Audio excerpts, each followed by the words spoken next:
Hello everyone, we have a new car in the collection this week. This is a Porsche 911 Dakar edition. This is opening diecast by Norev. In Porsche speak, this is a 992. If you want to get in the weeds, it is a 992.1. We're currently in the 992.2 generation. So this dates back to about 2022, 2023. And the Dakar is kind of a callback to Porsche's rally history. Cars like the 959, which were rallied at Dakar, which is, you know, an off-road race in the 80s. The Dakar was a bit of a zhuzhed up special 911, really, in the fact of the suspension.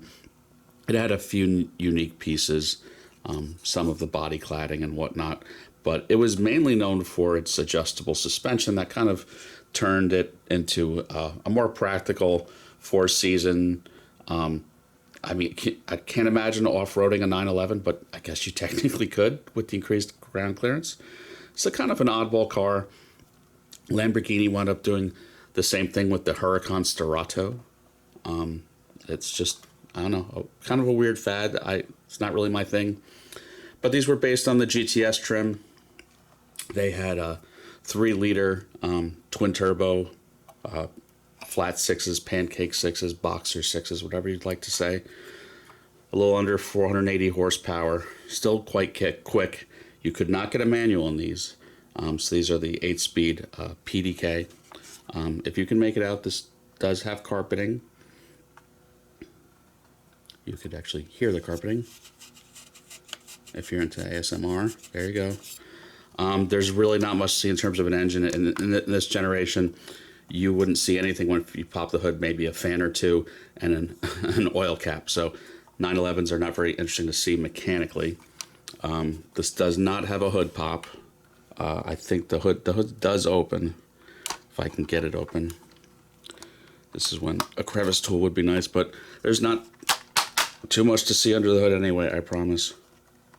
There we go. So at least carpet in there, but there's no carpeting in the little frunk. This retails for about $200. I don't know that it's worth it.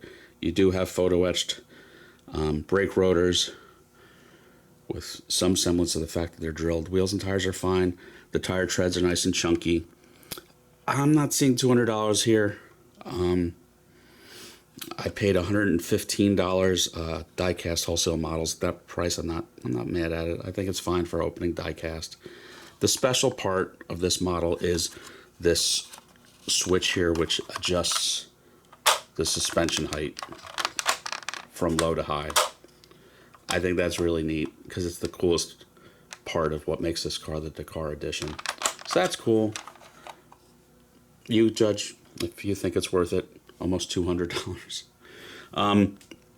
You can still find it on mint models. I don't think it's as heavily discounted right now, so maybe just keep an eye out for it if you want one. The color, not the most interesting. It's like it's one of these shiny primers. It's like a chalk color. Not a fan of any of the shiny primers. I think they also make it in a dark green, which is more interesting. The Norev packaging is the semi-typical white window box, nothing too special there. I think this is claimed to be a limited edition. They don't give a number for it. It's not numbered. So, I don't know. It's a pretty neat piece.